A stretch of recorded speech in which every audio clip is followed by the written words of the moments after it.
नमस्कार। आप सभी का स्वागत है भगवत गीता की इस कक्षा में। और ऑडियो, मुझे अभी मैसेज प्रशांत का आया कि ऑडियो चालू नहीं थी। आवाज नहीं आई क्या आप लोगों को आरती की?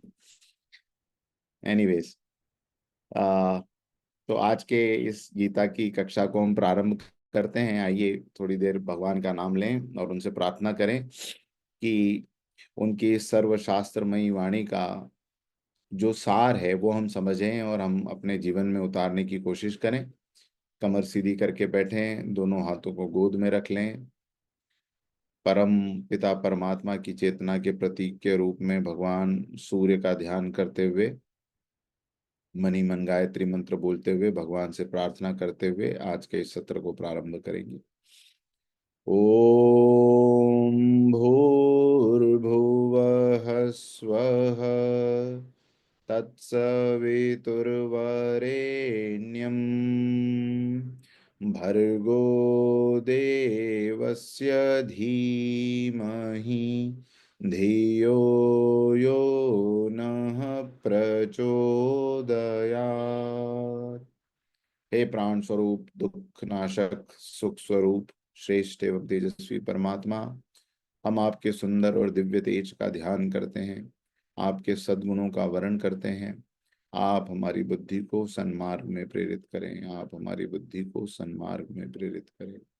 ओम कृष्णाय वासुदेवाय हरये परमात्मने प्रणतः क्लेशनाशाय गोविंदाय नमो नमः।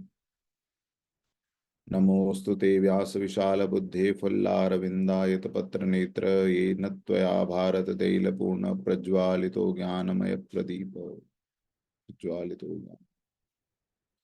ओम शांति शांति शांति।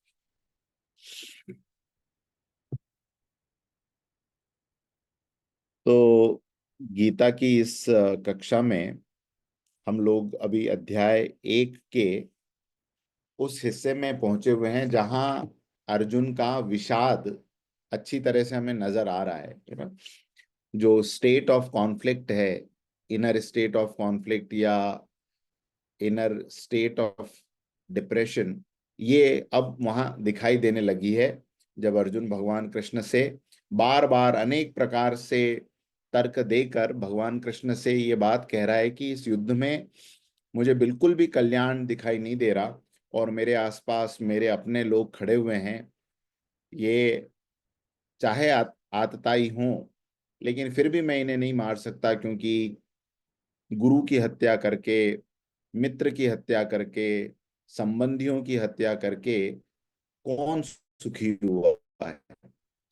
और अगर त्रिलोक का राज्य भी मुझे मिल जाए तो ऐसे त्रिलोक के राज्य को भी मैं छोड़ सकता हूँ फिर केवल पृथ्वी के राज्य के लिए शस्त्र उठाना तो मुझे बिल्कुल भी योग्य नहीं दिखाई देता।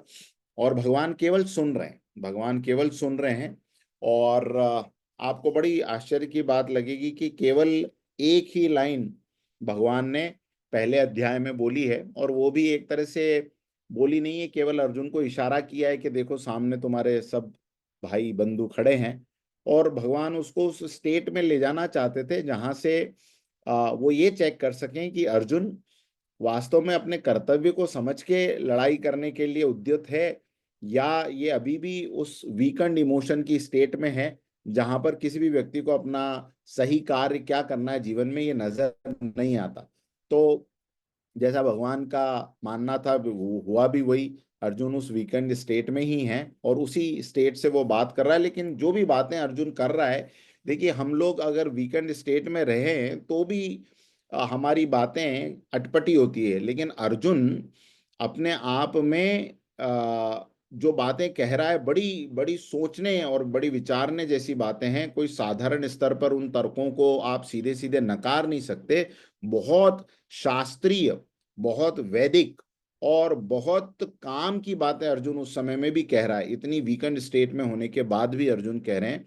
तो ये हमें बहुत प्रेरणा जैसी बात है कि मनुष्य जो है अक्सर कठिन परिस्थितियों में अपना धैर्य खो देता है। कई लोग अपने वाणी पे अपना कंट्रोल भूल जाते हैं, लेकिन अर्जुन इस समय में भी जितना उसने अपनी इस स्टेट को डिस्क्राइब किया है, आपने देखा होगा कि वो कह रहा है कि मेरा गांडीव मेरे हाथ से छूट रहा है, मेरे रोम मेरे जो रोम कंप हो रहे हैं, गूज बम्स मेरे मुझे आ रहे हैं, और मुझे चक्कर आ रहे हैं, मेरा सिर घूम रहा है, और पसीना मुझे आ रहा है। इतनी सारी उसने अपने आप को डिस्क्राइब किया कि मेरे मन में भी बहुत बड़ा कंफ्यूजन है। लेकिन उसके बाद भी जो बातें भगवान से वो कह रहा है, वो बातें सामान्य मनुष्य के स्तर से कहीं ऊंची, कोई दार्शनिक व्यक्ति जिस प्रकार की बातें करता है उस प्रकार से अर्जुन इस समय में बातें कर रहे हैं।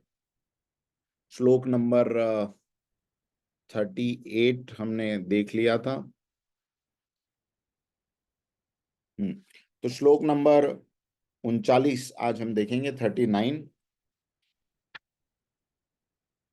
39 को इस प्रकार से हम पढ़ेंगे। कथम कथम न ज्ञेयमस्माभिः पापादस्मान्निवर्तितुं पापादस्मान्निवर्तितुं कुलक्षय कृतं दोषं कुलक्षय कृतं दोषं प्रपश्यद्भिर्जनार्दन प्रपश्यद्भिर्जनार्दन। तो वो कहता है कि हे जनार्दन, कुल क्षय से होने वाले दोष को जानने वाले हम लोग तो इस पाप से विरत होने के लिए हम लोग क्यों नहीं सोचते। मतलब हम में वो खुद को भी काउंट कर रहा है और भगवान कृष्ण को भी काउंट कर रहा है, और वो ये कह रहा है कि जो हमारे कुल की हत्या का जो ये पाप होगा और इससे जो हानियां होगी, इसको कम से कम हम तो जानते हैं, तो हम ये पाप क्यों करें। तो इस तरह की बात वो कहता है। सर ये श्लोक 39 आप कवर कर चुके थे शायद लास्ट टाइम। हाँ ठीक है, तो इससे बेस बन गया। अब श्लोक नंबर 40 पे हम चलते हैं। कुलक्षये प्रणश्यन्ति कुलक्षये प्रणश्यन्ति कुलधर्मा सनातना कुलधर्मा सनातना धर्मे नष्टे कुलं कृष्णं धर्मे नष्टे कुलं कृष्णं अधर्मो भी भवत्युत अधर्मो भी भवत्युत। संस्कृत में संधियां हो जाती है, लेकिन उसको जब उच्चारण करते हैं तो विच्छेद करके हम पढ़ते हैं। अब यहां पर कह रहा है कि कुल के नष्ट होने से सनातन धर्म नष्ट हो जाता है, और धर्म के नष्ट होने पर कुल को धर्म का नष्ट होने पर ऐसा नष्ट हुआ हुआ जो धर्म है वो कुल को भी पाप से दबा लेता है। तो ये विशेष बात यहाँ पर वो कह रहा है, और बहुत बड़ा उसके पीछे वो लॉजिक दे रहे हैं, अभी उसको भी हम समझेंगे। और इस प्रकार श्लोक नंबर 40 और श्लोक नंबर 41 में वो कहते हैं।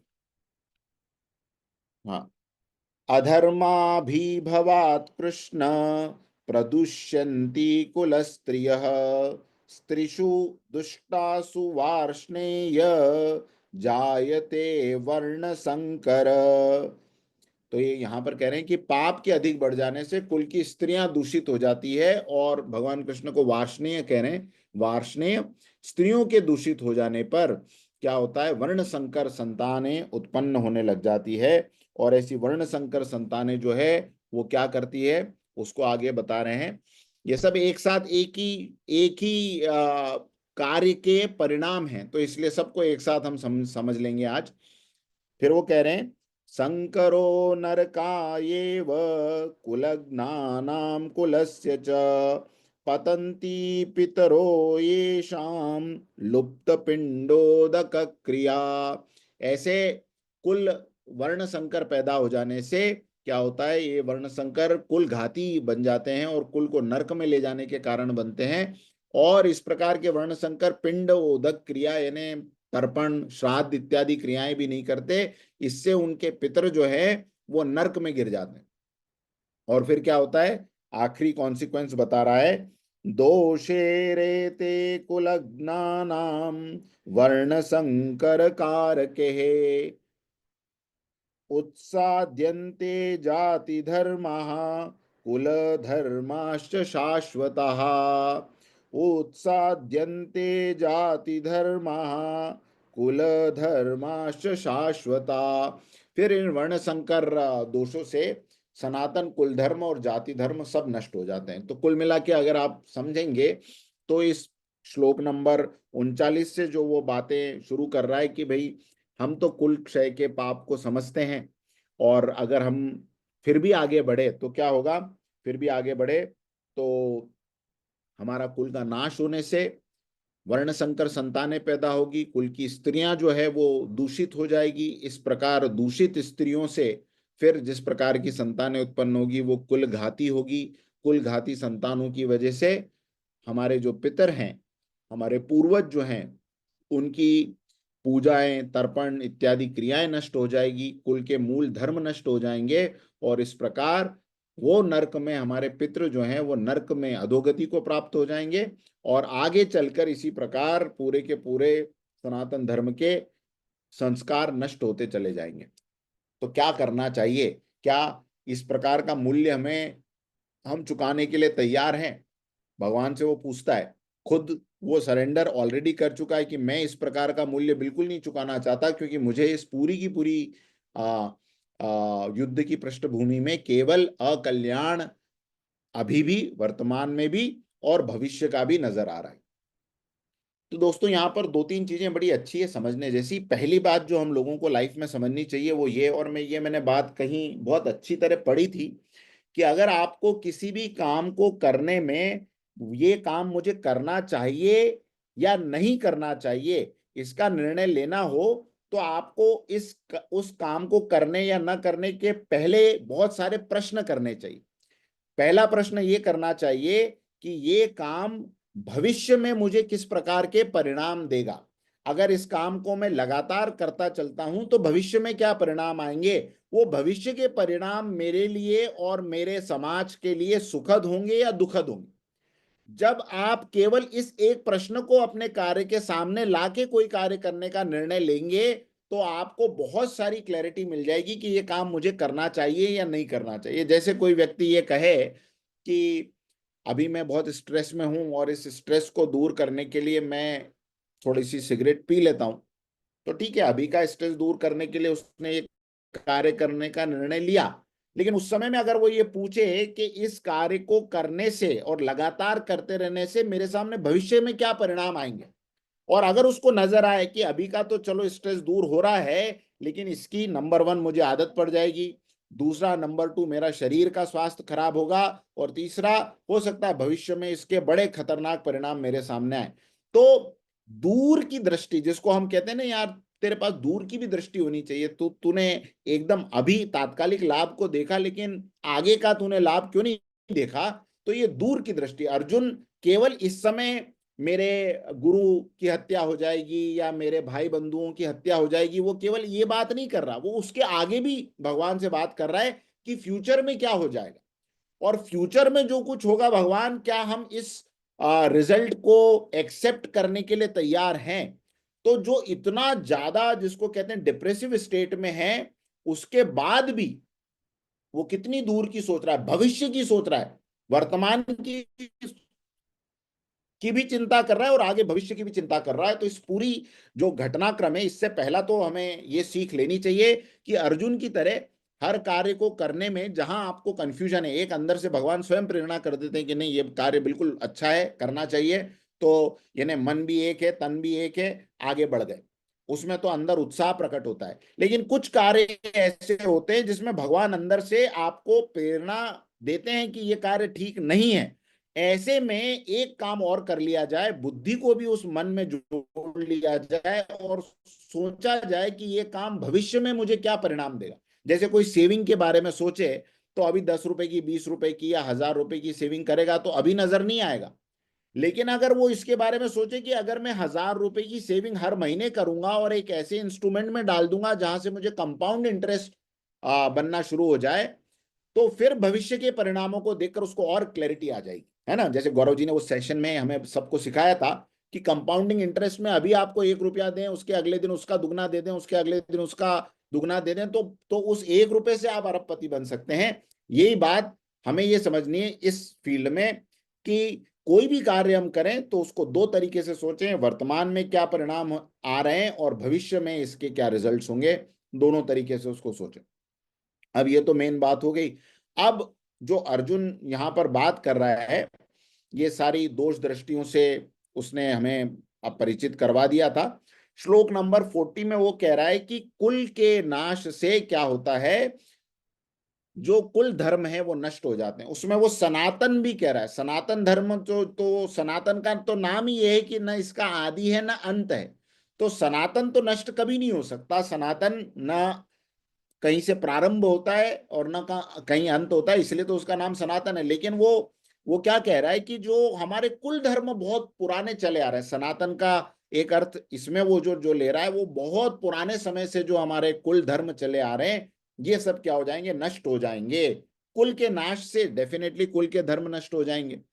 और यहां पर कुल किसको कहा जा रहा है, कुल का मतलब परिवार, वृहत परिवार, बड़ा परिवार, लार्जर फैमिली जिसको हम कह सकते हैं, एक्सटेंडेड फैमिली जिसको हम कह सकते हैं। तो आज के मनुष्य के हिसाब से उसका कुल और उसका परिवार एक ही होता है। मैं, मेरी पत्नी, मेरा बच्चा, बहुत हो गया, थोड़ा बड़ी दृष्टि है तो मेरे माँ बाप, यही कुल मिला के उसका कुल है, कुल मिला के उसका परिवार है। लेकिन उस समय के जमाने में वो परिवार नहीं, मतलब अर्जुन देखिए दुर्योधन के बच्चों की भी चिंता कर रहा है और उस दुर्योधन के पोते की भी चिंता कर रहा है, वहां तक उसका कुल परिवार की दृष्टि है। और एक तरफ इतने लोग उधर खड़े हैं, इधर खड़े हैं, टोटल 18 अक्षौहिणी सेना जो है ये है। तो ये कह रहा है कि ये सब नष्ट होने से क्या हो जाएगा, अधर्म प्रबल हो जाएगा। अधर्म प्रबल हो जाएगा तो फिर उससे और भी सारी हानियां होगी। तो यहाँ पे थोड़ा सा इसको समझ लें कि कुल के नाश का मतलब क्या है। देखिए कुल के नाश का मतलब ये है कि एक उसका आशय है कि कुल में जो समझदार लोग हैं वो ही नहीं रहेंगे, गाइडेंस देने वाले। परिवार, परिवार कैसे बनता है, परिवार चार लोगों का इकट्ठा होना परिवार नहीं है। उस परिवार का प्रत्येक सदस्य उस परिवार में एक रोल निभाता है, उस रोल से वो परिवार जो है फलता फूलता और आगे बढ़ता है। चार मवाली इकट्ठे हो जाएं तो वो परिवार नहीं बना सकते, चार चोर इकट्ठे हो जाएं तो वो परिवार नहीं बना सकते। परिवार बनने का मतलब यह है कि एक दूसरे के प्रति कुछ कर्तव्य है उनको निभाना। एक होटल के अंदर भी एक ही फ्लोर पे कम से कम 100 रूम्स होंगे और हर रूम में दो दो चार चार लोग रह रहे होंगे, तो उनको हम परिवार नहीं कह सकते। तो लोग तो वहां भी इकट्ठे हैं, यहाँ भी इकट्ठे हैं, लेकिन वो परिवार क्यों नहीं है, क्योंकि एक दूसरे के प्रति उनकी कोई जिम्मेदारी, जवाबदारी नहीं है। तो परिवार अगर है तो उसमें सबसे बड़ी बात यह है कि उस परिवार में कुछ समझदार लोग रहते हैं जो अपनी आगे आने वाली पीढ़ी को अपने अनुभवों का मार्गदर्शन देते हैं। तो वो ये कह रहा है कि ये सब नष्ट हो जाएंगे।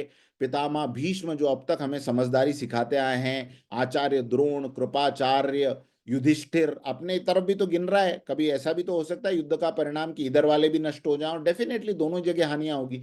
तो ये भी गिन रहा है कि युधिष्ठिर जैसे भैया नष्ट हो जाएंगे।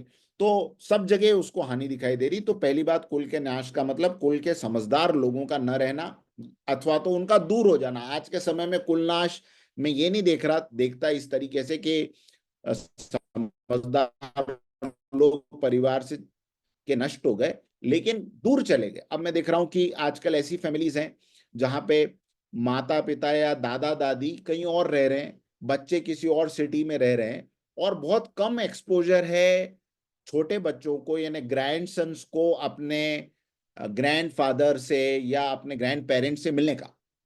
तो ये भी एक तरह से कुल का नाश है। आप अगर इसको इस पॉइंट ऑफ व्यू से लें कि जितना कम्युनिकेशन गैप होगा, माता पिता से बच्चा कुछ और सीखता है, दादा दादी से कुछ और सीखता है, नाना नानी से कुछ और सीखता है, मामा से कुछ और उसको प्यार मिलता है, ये सारी अलग अलग वाइब्रेशन से। और किसी भी व्यक्ति के विकास के लिए ये सारे तरह के अनुभव उसको मिलना और बहुत लंबे समय तक उसको मिलना जरूरी है। आप ये समझ लीजिए कि अगर हम बच्चे को केवल माता पिता के अराउंड बड़ा कर रहे हैं, तो आप एक ऐसे पौधे को बड़ा करना चाह रहे हैं, और वो भी ऐसी सड़क पे लगे हुए पौधे को, मैं कहूंगा ओपन स्पेस में लगे हुए पौधे को बड़ा करना चाह रहे हैं, जिसके आसपास उसकी सुरक्षा के लिए केवल दो बैरिकेड्स हैं, दो डंडियां हैं। लेकिन एक पौधे को जब बड़ा करना होता है तो हमें चारों तरफ से एक सुरक्षा का घेरा चाहिए। उसकी एक डंडी उसके माता पिता है, माता है, दूसरी डंडी पे पिता है, तीसरा उसका या जो रक्षा कवच बन सकते थे वो दादाजी होते थे, दादी होती थी, नाना होते थे, नानी होती थी। तो ये भी कुल का नाश है अगर इसको हम उस पर्सपेक्टिव से देखें। कोई देखने वाले का न रहना, ज्यादातर आजकल मैं देख रहा हूँ माता पिता चले जाते हैं अपनी अपनी जॉब्स में, पहले के जमाने में ये होता था कि तब तक दादाजी रिटायर हो चुके होते थे, दादी घर पे रहती थी, तो कम से कम वो बच्चों को देखती थी, मॉनिटरिंग करती थी। आज हमारे बच्चे ज्यादातर या तो मेड के भरोसे हैं, या ग्रैनी नैनीज जो हम आजकल हायर करने लग गए उनके भरोसे पे। तो ये इस कुल के नाश की बात है। और फिर कुल के नाश से क्या होता है, जब इस तरह के लोग आपके आसपास नहीं होते हैं जो आपको सही गलत का, अपने अनुभवों के साथ में प्यार से उन सारी चीजों को आपको समझाएं, तो कुल के धर्म भी नष्ट होते हैं। अब कुल का धर्म अर्जुन किसको कह रहा है? कुल का धर्म, कुल के धर्म को समझना जरूरी है। और आपको इससे बहुत सारी इंसाइट्स मिलेगी कि यार कितनी बड़ी विजन थी। और अर्जुन जो बातें यहाँ पर कह रहा है, बाय द वे मैं आपको केवल ये भी बताता चलूं कि हो सकता है कि आज हम उन सब चीजों को प्रैक्टिकली उस तरीके से इम्प्लीमेंट न कर सकें, फिर भी एक भारतीय होने के नाते, फिर भी एक सनातनी होने के नाते, कम से कम हमें यह जानना चाहिए कि महाभारत कालीन समाज कैसा था। महाभारत कालीन हमारे पूर्वजों की दृष्टि कितनी बड़ी थी, दृष्टि कितनी विशाल थी, और कितनी मनोवैज्ञानिक सोच थी उनकी। ये जान के भी बड़े गर्व का एहसास होगा कि यार एक समय में हमारे पास ऐसे बड़े बड़े चिंतक रहे हैं जो कि देखने पे तो यूं साधारण योद्धा दिखाई देते हैं, लेकिन उनकी दृष्टि में बहुत छोटी छोटी चीजें बहुत बड़ा मायने रखती थी। तो इसको इस तरीके से भी आप देखेंगे तो आपको बड़ा आनंद आएगा कि महाभारत कालीन समाज के लोग कैसा सोचते थे। तो यहां पर आपको मैं कुल धर्म के बारे में थोड़ा सा बता दूं। कुल धर्म के अंदर मेरे हिसाब से जो चीजें मैंने समझी है वो ये कुछ चीजें आती है। पहला, परिवार की पूर्व परंपराओं का ज्ञान। हर परिवार में कुछ न कुछ परंपराएं होती है। जैसे अगर कोई संगीत है तो हर परिवार में एक स्पेशल प्रकार का संगीत होगा, स्पेशल कोई पूजा के रिचुअल्स होंगे, कोई विशेष प्रकार से घर में अतिथियों की आवभगत का तरीका होगा। जैसे किसी परिवार में पान अतिथि को दिया जाता है, साउथ में आप जाएंगे तो वहां अतिथि के स्वागत का कुछ और तरीका होगा, अतिथि को विदा करने का कुछ और तरीका होता है, दिन भर में वो परिवार अपनी दिनचर्या कैसे बनाता है उनके भी तरीके अलग अलग होते हैं। तो ये मतलब सनातन चला आ रहा है। दादाजी को पिताजी ने करते हुए देखा, पिताजी को बेटे जी ने करते हुए देखा, बेटे जी को उनके बेटे ने करते हुए देखा, तो वो कुल की परंपरा है। तो परिवार की पूर्व परंपराओं का ज्ञान नष्ट हो जाएगा। अर्जुन कहता है कि कुल का धर्म, कुल नाश हो गया तो पहली बात क्या नष्ट हो जाएगी? पूर्व परंपराओं का ज्ञान नष्ट हो जाएगा, परिवार के गौरव का एहसास भी नष्ट हो जाएगा। मेरे परिवार में मेरे दादाजी या परदादाजी कितने महान थे, ये कहने वाला ही जब कोई नहीं बचेगा, तो नए लोग जो इकट्ठे होंगे उनको क्या पता कि मेरे पीछे क्या, किस तरह के लोग रहे, किस तरह की हस्ती रही। और मैं आपको एक बड़ी मजेदार बात बताऊं, परिवार के महान लोगों के बारे में जानकारी होना भी आगे की पीढ़ी को सही रास्ते पे रखने का बड़ा मनोवैज्ञानिक तरीका है। कितने लोग आप में से इस बात को अग्री करते हैं? मैं आपको एक छोटा सा एग्जाम्पल देता हूं। अगर आपको गलती से ये पता चले कि आपके घर परिवार में 3 पीढ़ी पहले जो आपके पूर्वज हुए, आपके पिताजी के पिताजी के पिताजी के पिताजी जो हुए, वो आपके क्षेत्र के सबसे बड़े डाकू थे, सबसे बड़े डाकू। उनका नाम सुनते ही लोग थर थर कांपते थे, है ना। और बहुत सारी हत्याएं, लूट मचाई थी। अब देखा जाए तो आप कुछ नहीं कर रहे, रादर आप तो अपने समाज के बड़े प्रतिष्ठित व्यक्ति होंगे, लेकिन ये सुनते ही कहीं ना कहीं आपका मोरल डाउन हो जाएगा। यस और नो? आपको लगेगा यार यार क्या यार, हमारे पर दादाजी ऐसे कैसे रहे, अब चल कहाँ किसी को बताएंगे तो अच्छा नहीं लगे। और ये पता चले कि आपके परदादाजी के परदादाजी के परदादाजी इतने महान वीर योद्धा थे कि एक बार आपके गांव पे एक बड़ी भारी विपत्ति आई, मुगलों की सेनाएं लड़ने के लिए आई थी, उस समय में उन्होंने जान पे खेल के अपने गांव को बचाया।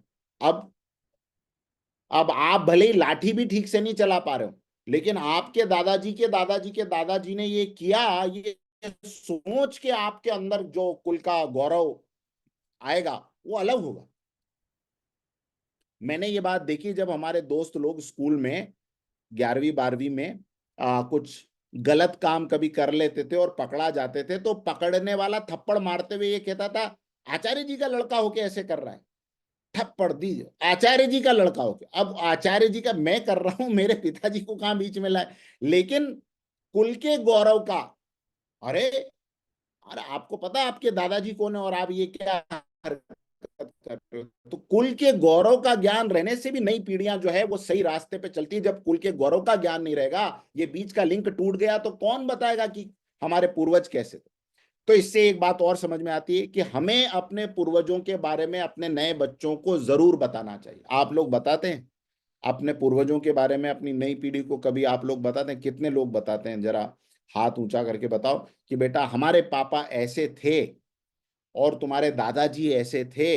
हाँ, और तुम्हारे पर दादाजी ऐसे थे। पर दादाजी तक कौन बताता है?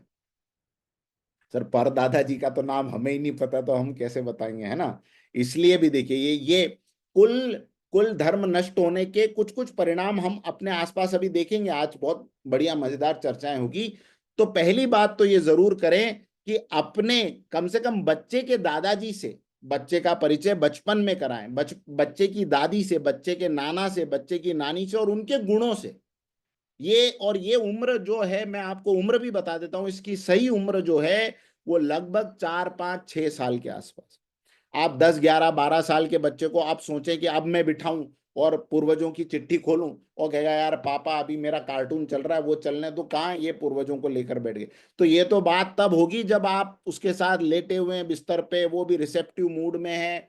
फिर बेटा चलो आज हम आपको दादाजी की ये बात बताते हैं, बेटा आप चलो आज हम आपको दादी की ये बात बताते हैं। ऐसे ये बच्चों के अंदर ये संस्कार आपको डालने पड़ेंगे। और फिर उसकी थोड़ी आगे चल के उम्र, अब मान लो उस समय चूक गए, अब क्या करें? तो अब जो सही उम्र आएगी वो आएगी 16 17 साल। फिर थोड़ा चंचलता कम हो जाएगी, फिर गंभीरता आ जाएगी। उस समय बताइए, 17 18, उस समय भी थोड़ा सा आप बता सकते हैं।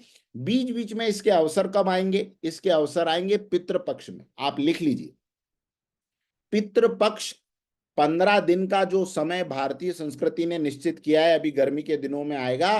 पितृपक्ष का समय अपने कुल परंपराओं को याद करने का और अपने बच्चों को बताने का सबसे अच्छा समय है। उस समय में श्राद्ध इत्यादि, तर्पण इत्यादि कीजिए, लेकिन एक दिन का शाम का समय ऐसा भी निकालिए जब पूरा परिवार अपने पूर्वजों के बारे में कुछ अच्छी बातें बताए। मम्मी, मतलब आपकी वाइफ, अपने परिवार की बातें बताएं, मतलब उस बच्चे के नाना नानी के बारे में बताया जाए, उनके पर नाना पर नानी के बारे में अगर वाइफ को याद है तो वो बताएं। और हम अपने दादा दादी के बारे, उस बच्चे के दादा दादी के बारे में, उनके पर दादा पर दादी के बारे में, कुछ अपने कुल की परंपराओं के बारे में ज्ञान दें।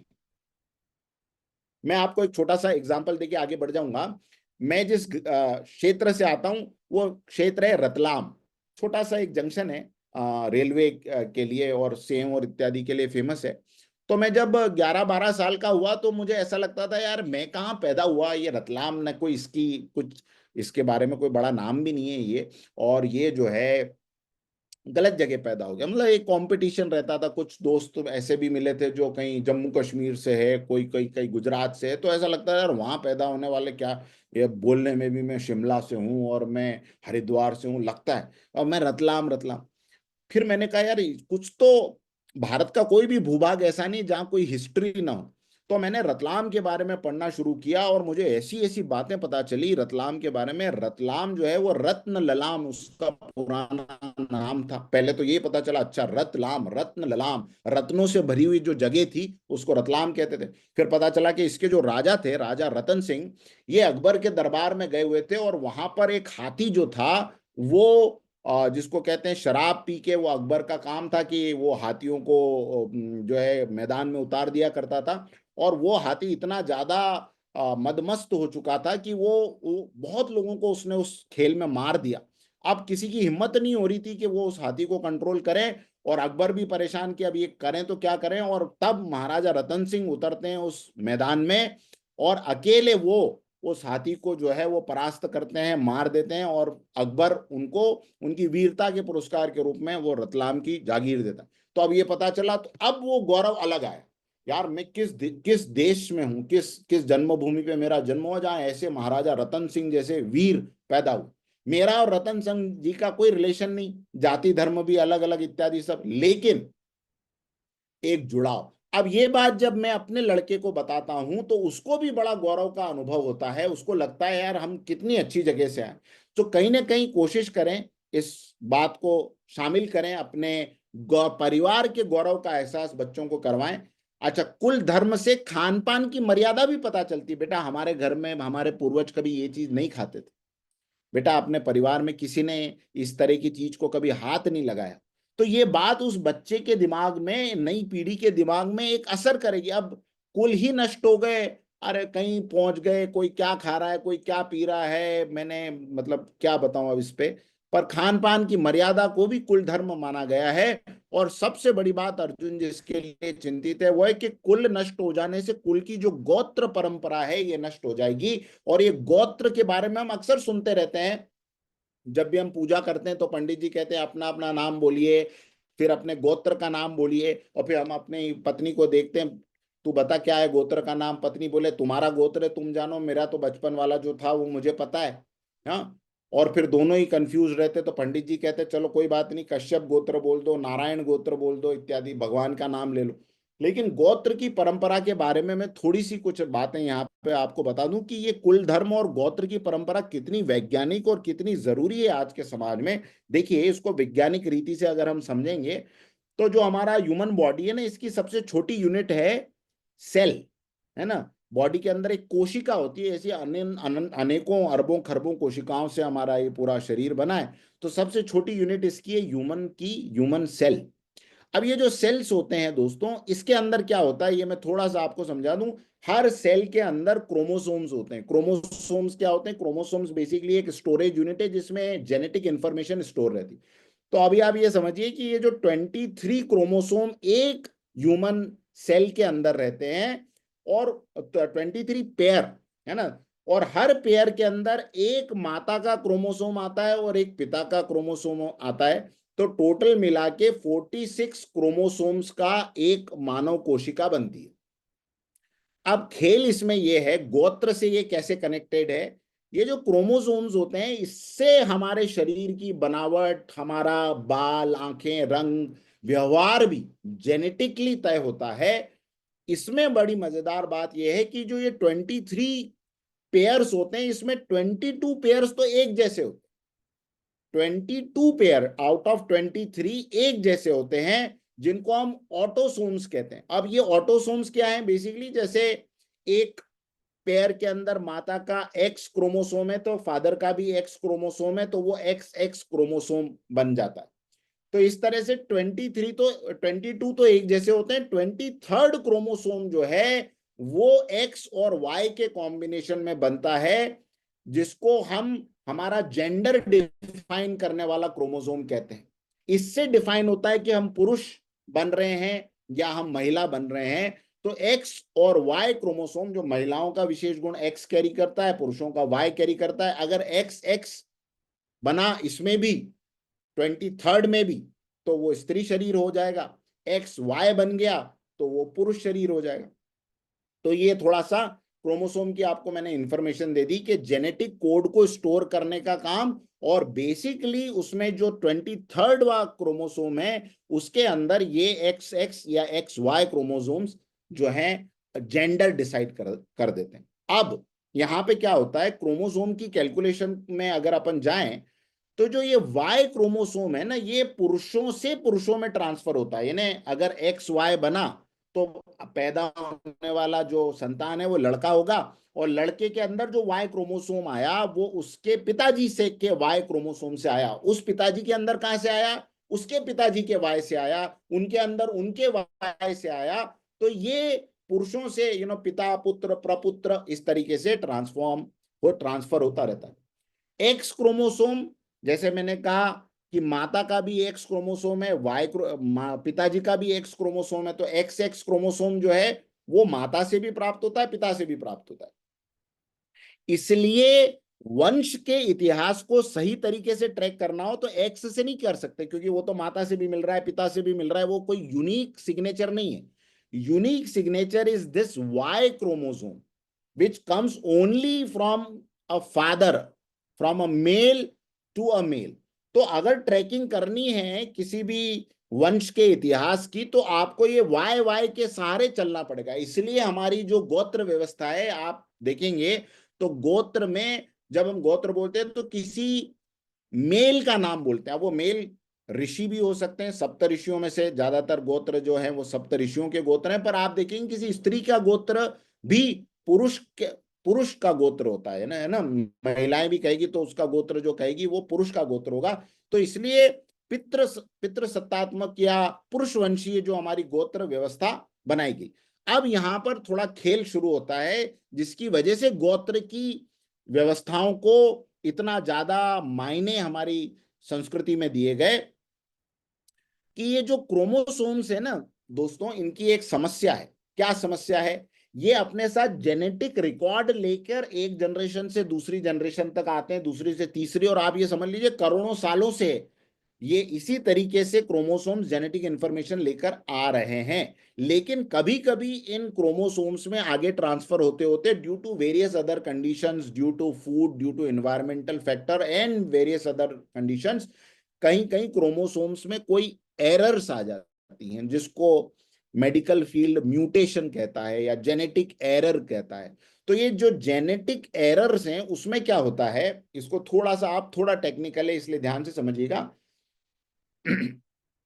जो 22 पेयर्स थे, जो मैंने बताया ना 23 पेयर्स होते हैं, उसमें से शुरू के जो 22 हैं वो तो सेम होते हैं, है ना, माता पिता का के X X chromosome, Y X X chromosomes आके मिलते हैं, माता से एक्स, पिता से। तो अगर एक ऐसा क्रोमोसोम है जिसके अंदर माता से आया हुआ एक्स स्ट्रांग है लेकिन पिता से आया हुआ एक्स कमजोर है, तो ये क्या करेगा, कमजोर वाला क्रोमोसोम ये माता के जो एक्स क्रोमोसोम है इससे अपनी हेल्थ को डेवलप कर लेगा, क्योंकि सामने भी उसी के जाति का क्रोमोसोम है, उसी के गुण का क्रोमोसोम है, तो उससे वो ले लेगा और अपनी जेनेटिक इंफॉर्मेशन को स्ट्रांग कर लेगा, म्यूटेट नहीं होगा, है ना। तो गड़बड़ कहां हो जाती है कि जब माता और पिता एक ही वंश से आते हैं, अगर माता का एक्स क्रोमोसोम दोषपूर्ण है और पिता का भी एक्स क्रोमोसोम दोषपूर्ण आ गया, तो फिर जेनेटिक एरर होने के, फर्दर म्यूटेशन के चांसेस बहुत ज्यादा बढ़ जाते हैं। और अगर माता और पिता का वंश अलग अलग हो, तो माता का, मान लीजिए माता के वंश में एक्स क्रोमोसोम उनके घर से ही वीक चला आ रहा है, क्योंकि माता की भी तो उत्पत्ति उसके पिताजी और माताजी के मिलने से हुई। अब वो दोनों का क्रोमोसोम वीक है, इसके अंदर भी आया, और उसी वंश का एक और व्यक्ति उसका पति बन गया, तो उसके अंदर भी वीकेंड क्रोमोसोम हैं, इसके अंदर भी वीकेंड है, इन दोनों की शादी हुई, आगे तो 100% चांसेस हैं, जैसे थैलेसीमिया माइनर, थैलेसीमिया माइनर, शादी हो गई, 100% बच्चा जो है वो क्या होगा, थैलेसीमिया मेजर हो ही जाएगा। लेकिन एक माइनर और एक नॉर्मल इंसान है, तब चांसेस हैं कि वो थैलेसीमिया उसको आगे नहीं ट्रांसफर हो। तो तो ऋषियों ने उस समय देख लिया कि यार ये एक ही परंपरा से, एक ही कुल के, एक ही परिवार के लोग अगर शादियां करेंगे, चाहे वो दूर का परिवार हो, लेकिन एक वंश से निकले हुए तो लोग हैं कुल मिला के आगे, तो ये दोषपूर्ण हैं। और अगर अलग वंश होंगे तो ये निर्दोष, अगर एक दोषपूर्ण आ गया एक निर्दोष है तो भी म्यूटेशन के चांस कम हो जाएंगे। अब ये तो हुआ उन 22 का केस, लेकिन जो 23rd में जो वाई क्रोमोसोम है, इसकी तो और भी ज्यादा बड़ी प्रॉब्लम। इसकी प्रॉब्लम क्या है कि जब ये एक्स और वाई मिलते हैं और पुरुष का निर्माण हो रहा है, तो अगर मान लीजिए कि इसमें वाई क्रोमोसोम कमजोर है, तो वो एक्स के साथ में, एक्स से कोई भी रिकॉर्ड एक्सचेंज ही नहीं कर पाता, because x is a different chromosome, x is a totally different chromosome, तो इसको रिपेयर करने का कोई चांस नहीं मिलता, इसलिए वो वाई कमजोरी वाला वाई आगे बढ़ता चला जाता है। और अगर इस प्रकार के ही लोग जिनका वो वाई कमजोर है, कमजोर है, कमजोर है, और ये आपस में एक दूसरे के साथ परिवार में शादियां होती रही, तो फिर क्या होगा, ये इतना ज्यादा धीरे धीरे कमजोर क्रोमोसोम हो जाएगा कि आगे चल के उस पुरुष विशेष के अंदर तमाम तरह की बीमारियां, तमाम तरह के जेनेटिक डिसऑर्डर्स आना शुरू हो जाएंगे।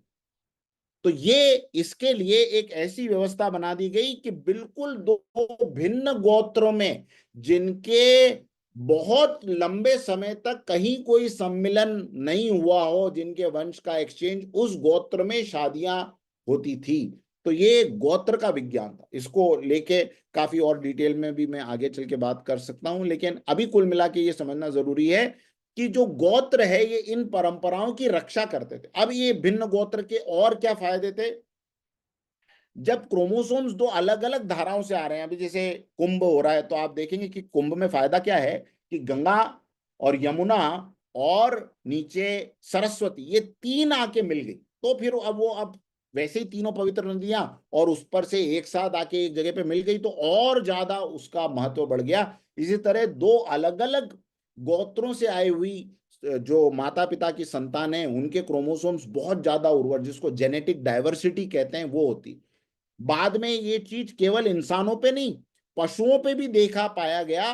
तो जब क्रॉस ब्रीडिंग हुई तो ऐसे ऐसे उसमें जो नई ब्रीड्स पैदा हुई, जो कि बहुत अपने आप में ताकतवर और उन्नत देखने में भी, और सब तरीके से।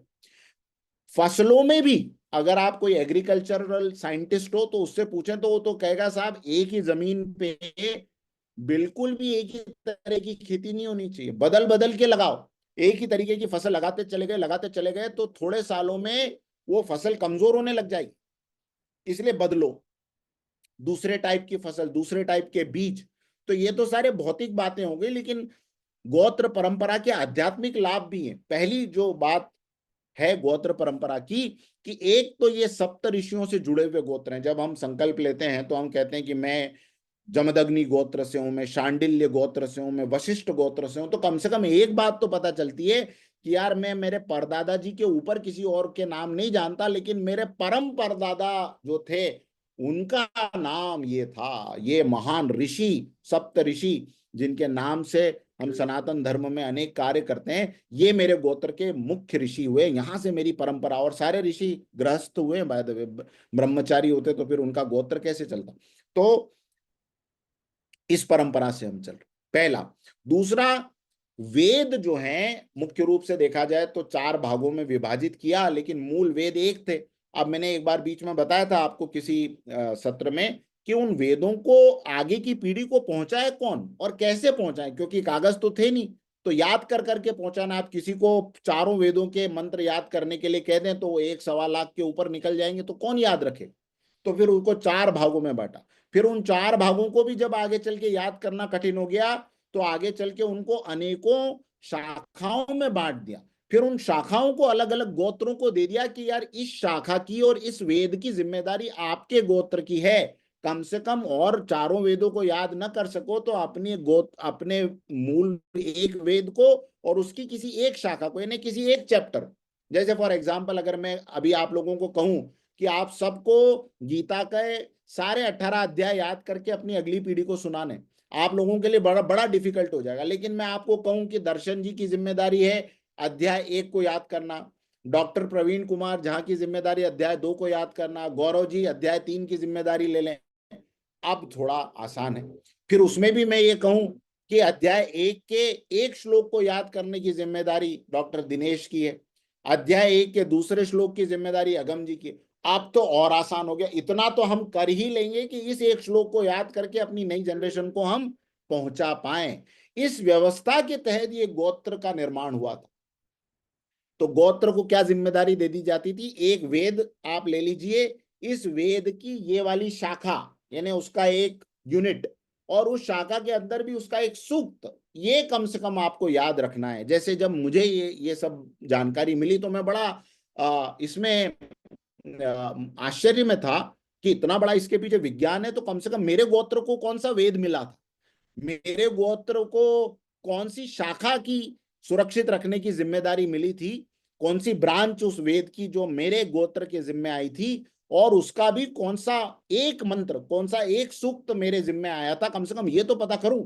तो फिर मैंने उस डायरेक्शन में रिसर्च करना शुरू किया, तो पता चला कि यार हमारा गोत्र जो है वो गौतम गोत्र है, और उसमें उस गोत्र की जो शाखा है उसका वेद जो है, हमारे ऊपर जिम्मेदारी है शुक्ल यजुर्वेद को याद रखने की। अगर मैं अपने परिवार में अपने ऋषि ऋण को उतारना चाहता हूं तो मुझे शुक्ल यजुर्वेद याद करना पड़ेगा, या शुक्ल यजुर्वेद का कम से कम संरक्षण करना पड़ेगा। और उसके अंदर की जो एक यूनिट है माध्यन्दिनी शाखा, उसका उसका एक ब्रांच है माध्यन्दिनी शाखा, और उसका जो एक सूत्र है कात्यायन सूत्र, कम से कम मुझे कात्यायन सूत्र तो याद करके अपने बेटे को सिखाना है। ये मेरी जिम्मेदारी है, ये मेरा ऋषि का ऋण है। अगर ये ऋण मैंने नहीं उतारा तो ये जो यज्ञोपवीत में 3 धागे होते हैं, इसमें से एक धागा तो मेरा ऋण बाकी ही रह गया। और आपको बात पता है, अपनी संस्कृति में ऋण बाकी रह गया और आपकी मृत्यु हुई तो निश्चित रूप से दोबारा जन्म लेना पड़ेगा, क्योंकि वो ऋण आपने ऋषियों का नहीं उतारा, उस ऋण के लिए वापस आना पड़ेगा। अब एक आखिरी बात इसके बारे में, और फिर आपसे बातचीत भी करूंगा। ये बहुत जरूरी मुद्दा है, और गीता में अक्सर लोग ऐसे सरसराहट से गीता को पढ़ लेते हैं, और जो गीता के अंदर के मोती हैं वही छूट जाते हैं, फिर केवल ऊपर के बॉक्स को पकड़ के हाथ से निकल गए। बहुत से लोगों को आप बोलेंगे यार चैप्टर 1, अरे छोड़ो चैप्टर 1 में रखा क्या, असली खजाना तो चैप्टर 2 से शुरू हो रहा है। लेकिन चैप्टर 1 में इस गीता का बीज है। गोत्र के साथ मित्रों एक और बहुत बड़ी बात थी। देखिए, मैं आपको इस बारे में जब मैं बात करता हूं या मैं सोचता हूं तो मेरे को गूज बम्स आते हैं। एक एक साइंटिस्ट जो होता है, साइंटिस्ट लेवल का, साइंटिस्ट एटीट्यूड का आदमी, वो किसी भी चीज को कंडेंस करते करते, सरल करते करते करते करते इतना सरल उसको बना देता है कि कोई भी बड़े से बड़ा सीक्रेट या बड़े से बड़ा कॉम्प्लेक्स फॉर्मूला बड़ी आसानी से समझ में आ जाए। यही उसके एक्सपर्ट होने की पहचान। अब बाकी के धर्मों में ईश्वर नाम की इस कॉम्प्लेक्स शक्ति से जुड़ने का तो माध्यम मुझे बड़ा दूर का है। बड़े दूर का माध्यम, किस तरह दूर का माध्यम, जैसे फॉर एग्जाम्पल किसी और धर्म की बात करें, इस्लाम धर्म की बात करें, तो अल्लाह अब एक एक ऐसी ईश्वर की शक्ति है जिसका एक ही नाम है, उससे हमारा कनेक्शन बहुत दूर का है, और यूं देखा जाए तो बहुत पास का है, लेकिन बीच का मीडियम गायब है। अन्य धर्मों में भी इस प्रकार से। लेकिन सनातन धर्म में क्या हुआ, मैं आपको थोड़ा सा इसको साइंटिफिकली बताना चाहता हूं। वो ईश्वर नाम की सत्ता सबके लिए एक जैसी है। उस ईश्वर नाम की सत्ता को हमने 5 अलग अलग स्वरूपों में विभाजित किया, तो पंचदेवों की कल्पना और पंचदेवों का सिद्धांत सामने आया। उन पंचदेवों में से भी हमारे तक सबसे निकट ईश्वर की कौन सी शक्ति पहुंच सकती है, उस शक्ति को हमारे गोत्र ने अपने साथ जोड़ लिया। कैसे जोड़ा? प्राइम मिनिस्टर से कोई योजना डिक्लेयर हुई कि हर घर तक जो है राशन पहुंचना चाहिए, तो क्या प्राइम मिनिस्टर खुद घर तक राशन पहुंचाता है क्या? नहीं पहुंचाता। प्राइम मिनिस्टर चीफ मिनिस्टर को बोल देता है, चीफ मिनिस्टर क्या करता है, गांव के कलेक्टर को बोलता है, गांव का कलेक्टर 10 गांव का मिला के होगा तो वो गांव के सरपंच को बुलाता है, सरपंच को दे देता है, भैया वहां से जो ऑर्डर निकले ये इस गांव तक, इस घर तक पहुंचाने की जिम्मेदारी तुम्हारी।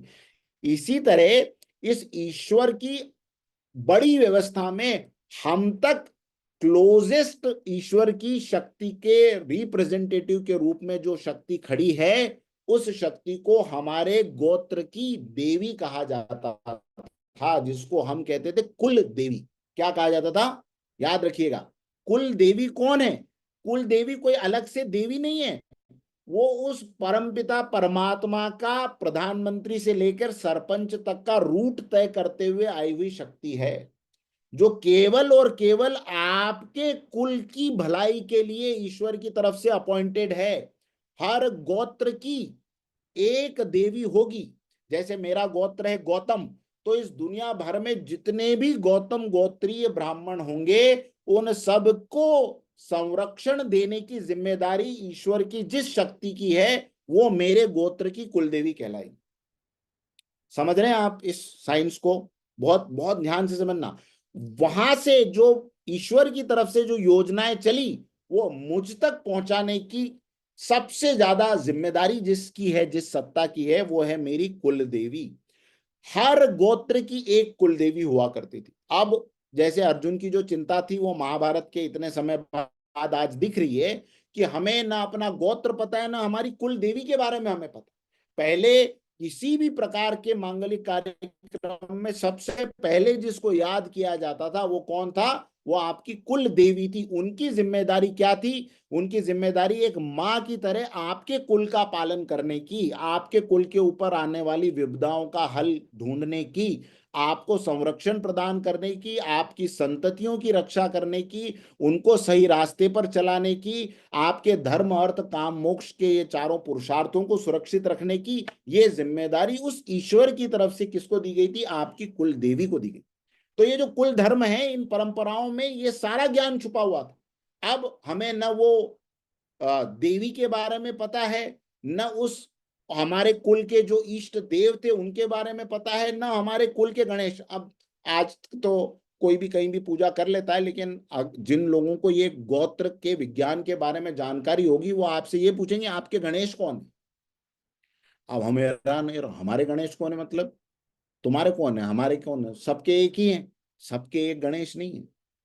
वो जो परमपिता परमात्मा जो गणेश रूप में अभिव्यक्त हुआ है, वो भी अपने आप को कुल परंपराओं के हिसाब से, गोत्र के हिसाब से और अनेक रूपों में डिस्ट्रीब्यूट कर रहा है और अनेक रूपों में मैनिफेस्ट कर रहा है। तो आपके गणेश, जैसे मेरे कुल के गणेश, मुझे पता लगे कि मेरे कुल के गणेश है महोदर, तो अगर मुझे उस गणेश तत्व की साधना करनी है तो मेरी पहली सीढ़ी कौन होगा? सीधे मैं जंप लगा के आसमान में थोड़ी चला जाऊंगा। अरे पहली सीढ़ी ढूंढना पड़ेगी। पहली सीढ़ी मेरे जो गणेश हैं उनको जानना पड़ेगा। पहली जो भगवान की तरफ आगे बढ़ना है तो मात्र आराधना करनी है, मुझे शक्ति की आराधना करनी है तो मुझे मेरी कुल देवी से प्रार्थना करनी पड़ेगी। मेरे परिवार की रक्षा की जिम्मेदारी मुझे किसी को देनी है तो मैं ऐसा बाजार में जाके खड़ा नहीं हो जाऊंगा, कोई भी आ जाओ मेरे परिवार को संभालो। मेरे कुल के भैरव कौन है, उनसे मुझे जानकारी लेनी पड़ेगी, उनकी शरण में जाना पड़ेगा। तो ये परंपराओं से, अच्छा ये कोई कॉम्प्लिकेटेड मामला नहीं था, और सर इतना ज्यादा कैसे कॉम्प्लिकेटेड कर दिया? कॉम्प्लिकेट नहीं, सबसे सरल व्यवस्था थी। नियरेस्ट, जब आदमी डूब रहा है ना, तो नियरेस्ट तिनका कौन सा हाथ में आता है, नियरेस्ट ब्रांच कौन सी आती है, वो उस ब्रांच तक पहुंचाने के लिए ऋषियों ने ये मार्ग निकाले थे। आप कहीं और इधर उधर भटको मत, आप अपनी कुलदेवी के पास चले जाओ और एक माँ की गोद में जैसे बच्चा जाके अपनी सारी परेशानियों का निवेदन कर देता है, उस तरह से आप अपनी बात कह के आ जाओ, देखो क्या होता है। ये व्यवस्थाएं उस ईश्वर की व्यवस्था थी कि भैया नियरेस्ट हॉस्पिटल पहुंच जा, है ना, एम्स में आने की जल्दी मत कर, ये हॉस्पिटल पहुंच जा, गांव वाला शहर के हॉस्पिटल भिजवा देगा, शहर वाला एम्स तक भिजवा देगा, वहां पर सब हो जाएगा। सो ये सारी व्यवस्थाओं का जो लाभ है इस गोत्र परंपरा में निर्धारित था, और अब वो गोत्र परंपरा ही हमसे छूट गई। तो ये जो अर्जुन की चिंता है कुल धर्म की, ये तो स्वाभाविक। जन्म विवाह और मृत्यु के संस्कार और रिवाज, हर एक कुल में आप देखो जन्म में अलग परंपराएं हैं। किसी और के घर में जाओ, उसके जन्म में जब बच्चा जो जन्म जन्म लेता है उसके बाद की पूजा उपासना, मुख्य पूजाएं एक जैसी है, लेकिन बहुत सारी भिन्नताएं भी आपको दिखेगी। विवाह में बहुत सारी भिन्नताएं।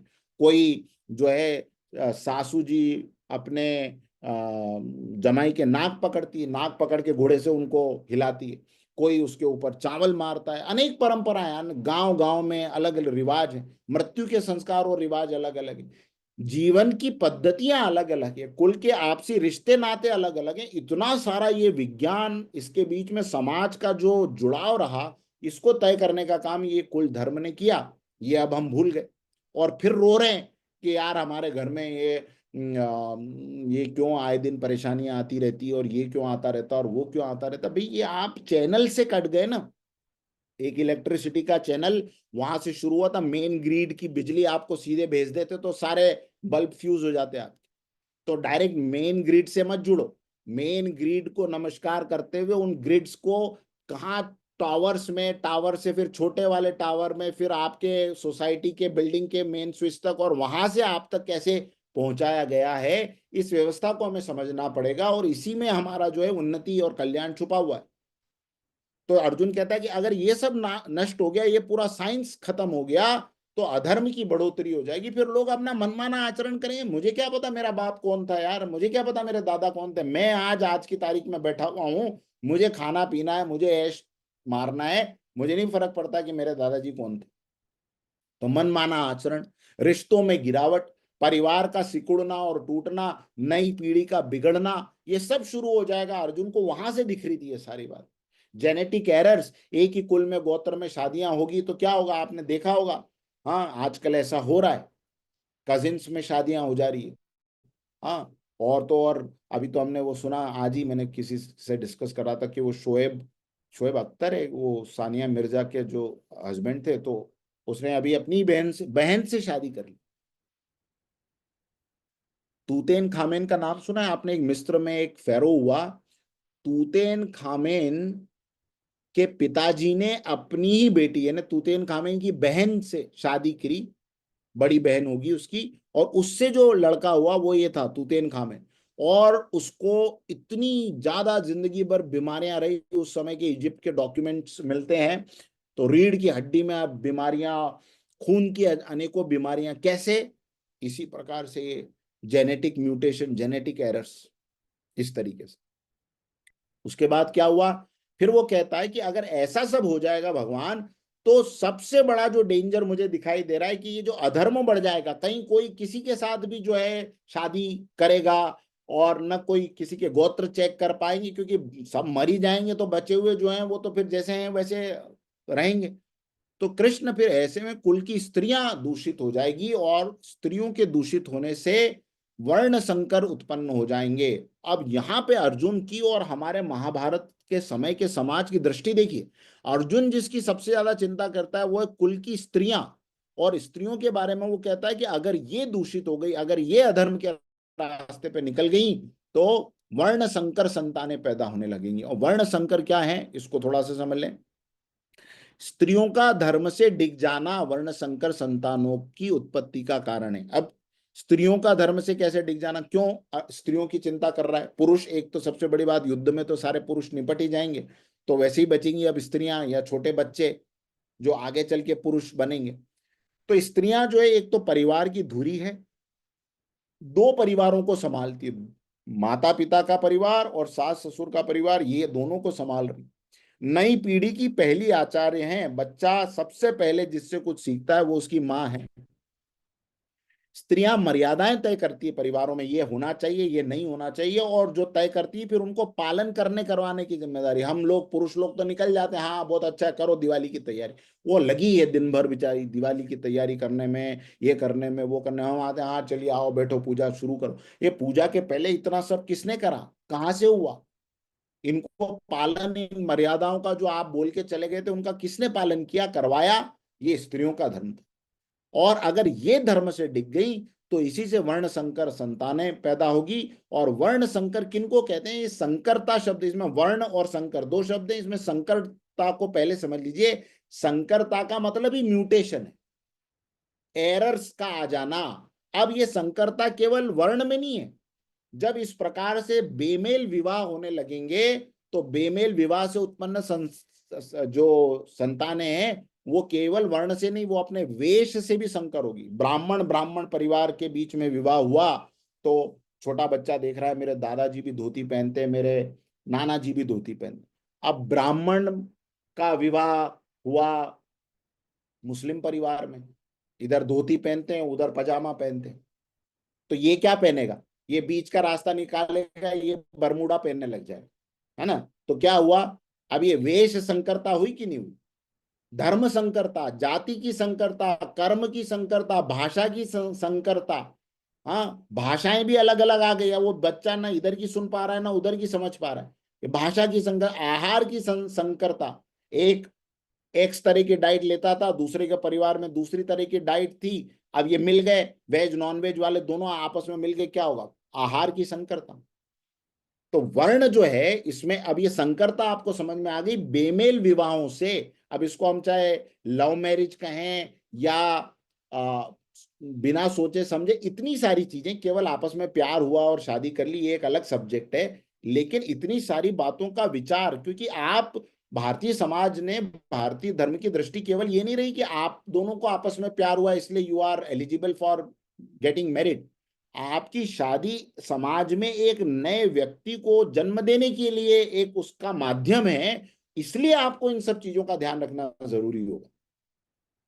तो इसमें वर्ण जो है, वर्ण से वो किसको कहता है? वर्ण से साधारण रूप से हम ब्राह्मण, क्षत्रिय, वैश्य और शूद्र, ये वर्णों को लेते हैं, और इनके बारे में आज बातें बहुत निगेटिव है समाज में। लेकिन मूल दृष्टि भारतीय समाज की क्या रही? भारतीय ऋषियों ने यह देखा कि किसी भी समाज में ये चार क्लासेस के लोग, क्लासेस को समझिए, चार लेवल्स के लोग रहते हैं। कुछ लोग स्वाभाविक रूप से ज्ञान की तरफ उनकी प्रवृत्ति होती है, स्वाभाविक रूप से वो किताबें पढ़ना, दिन भर ज्ञान की बातें सुनना, ये उनको अच्छा लगता है। कुछ लोग स्वाभाविक रूप से बल और ऊर्जा से भरपूर होते हैं, कुछ लोग स्वाभाविक रूप से धन के प्रति आकर्षित रहते हैं, कुछ लोग स्वाभाविक रूप से सेवा के कार्य करते हैं, उनकी ये ऊपर तीन योग्यताएं उनकी नहीं होती। समाज में प्रत्येक व्यक्ति को उसका सुनिश्चित आधार मिले, उसका हिस्सा मिले, इसलिए इस समाज को इन हिस्सों में विभाजित करके हरेक के लिए अपने उत्तरदायित्व का रास्ता बनाना, यह कार्य भारतीय ऋषि मुनियों ने किया। अब ज्ञान की खोज में लगा हुआ पुरुष अगर शादी ऐसी महिला से करता है जिसका पूरा परिवार केवल धन और धन की दिशा में काम कर रहा है या पूरा बल की दिशा में काम कर रहा है, तो जो संतान होगी वो किस दिशा में जाएगी? एक तरफ ज्ञान की दिशा खींचने वाली है, एक तरफ बल की दिशा खींचने वाली। वो क्या करेगी वैसी संतान? उसके अंदर किस प्रकार के चारित्रिक गुणों का विकास होगा? वो ये है वर्ण संकर। एक तरफ बल की साधना करने वाला परिवार है, दादाजी पहलवान थे, उसके उसके पर दादाजी उससे भी बड़े पहलवान, उसके उसके पर दादाजी पूरे देश में सबसे बड़े पहलवान, हिंद केसरी। और पत्नी जिस जगह से आई वहां पे मतलब 1 रुपए के नोट के लिए पूरा परिवार दिन रात दौड़ता घूमता रहता था। तो अब ये जो संतान आएगी इसके अंदर किस प्रकार के गुण आएंगे, ये समझने की बात। तो ये वर्ण संकरता जो है, इस प्रकार से बेमेल गुण धर्मों से बनी हुई संतानों को अर्जुन कह रहा है कि ये वर्ण संकरता अगर आ गई तो समाज हमारा कमजोर हो जाएगा, पारिवारिक चरित्र गुण ये सब रीति रिवाज बेमेल हो जाएंगे, खान पान बेमेल हो जाएगा, और अल्टीमेटली ये जीवन का लक्ष्य भी बेमेल हो जाएगा कि हमें समाज को बनाना कैसे, किस दिशा में हमें इस समाज को लेके जाना है। ठीक है, आज हमने कुल धर्म और वर्ण संकरता इत्यादि के ऊपर बात करी, डिस्कशन की, और फिर आगे हम बात करेंगे कि कुल मिला के इस वर्ण संकरता की हानियां क्या है। छोटे से मैं शॉर्ट में बता दूं ताकि हमारा ये अध्याय पूरा हो जाए।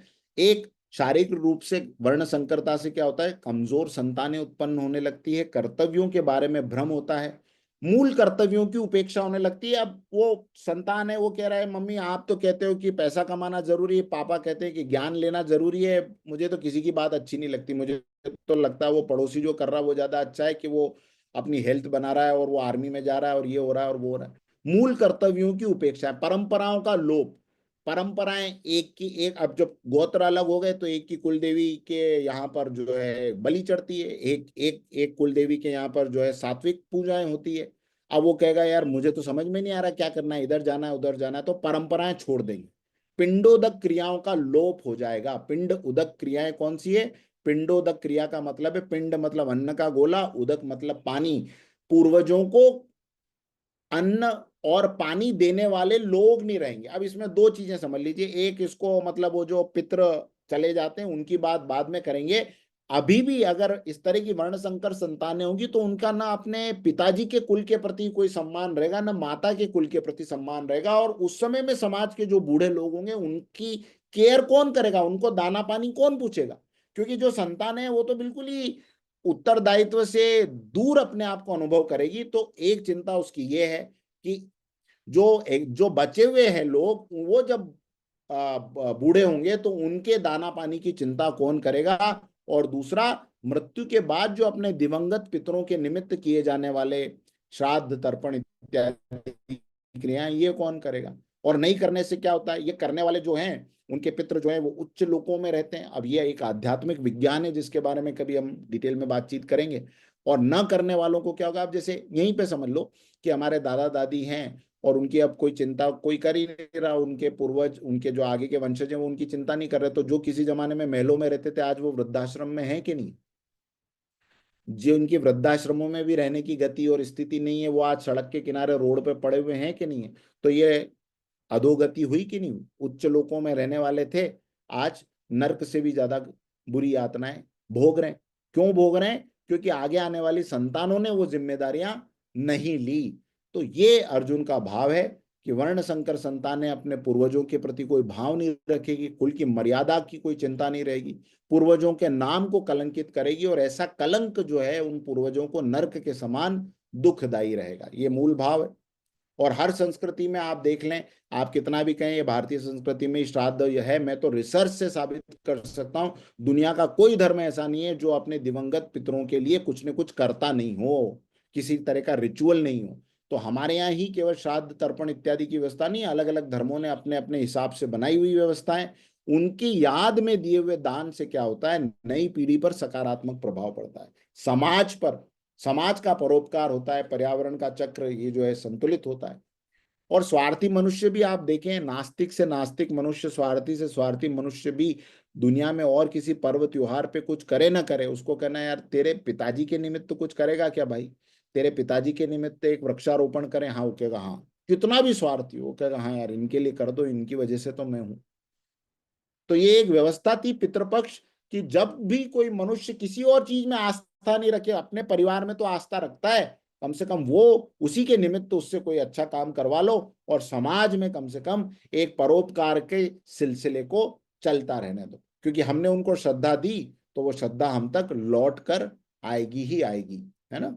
तो हम पितरों के प्रति सम्मान व्यक्त करें, श्रद्धा व्यक्त करें, उनके आशीर्वाद हमें अपने आप प्राप्त होंगे।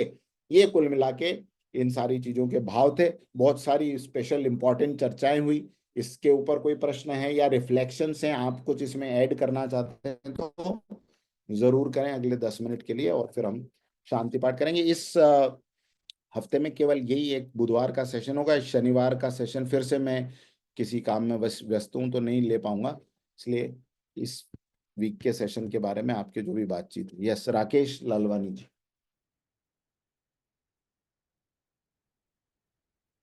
सर कोई क्वेश्चन नहीं है, वो दर्शन जी एंटर करने के लिए बोल रहे थे, वो रिक्वेस्ट किया था। अच्छा अच्छा, ठीक है। गौरव जी। सर नमस्कार। बस मुझे ये समझना था, आपने जैसे अपना बताया कि अ, वेदों के संरक्षण में आपका अगर गौतम गोत्र है तो इसमें दिया गया है, ये आपको अपने पूर्वजों से ही पता चला होगा आई गेस। लेकिन अगर बाई चांस कोई फैमिली में ऐसा नहीं है जो बता सके, तो क्या कोई तरीका है इसको जानने का कि अगर मेरा गर्ग गोत्र है तो मुझे, मतलब हमारी कम्युनिटी को क्या दिया गया है संरक्षित करने के लिए? हाँ, बहुत अच्छा प्रश्न है। इसको मैं और थोड़ा एक स्टेप पहले से ले लेता हूँ कि अगर हमें गोत्र ही नहीं पता और आसपास भी किसी को नहीं पता तो क्या करें, है ना, कुछ लोगों का वहीं से प्रश्न होगा। तो देखिए, इसके इसके कुछ तरीके हैं और सारे सामान्य तरीके हैं, कोई विशिष्ट तरीका इसका नहीं है, इसलिए इसका बड़ा ध्यान रखा जाता था कि गोत्र कम से कम पता रहे हमको। पर सामान्य तरीकों में यह है कि आप अपने बड़े बूढ़ों से सबसे पहले, कई बार माता पिता को भी नहीं पता होता, तो आपके घर में अगर दादा दादी हैं या दूर के दादा दूर की दादी हैं तो उनसे आप पता कर सकते हैं।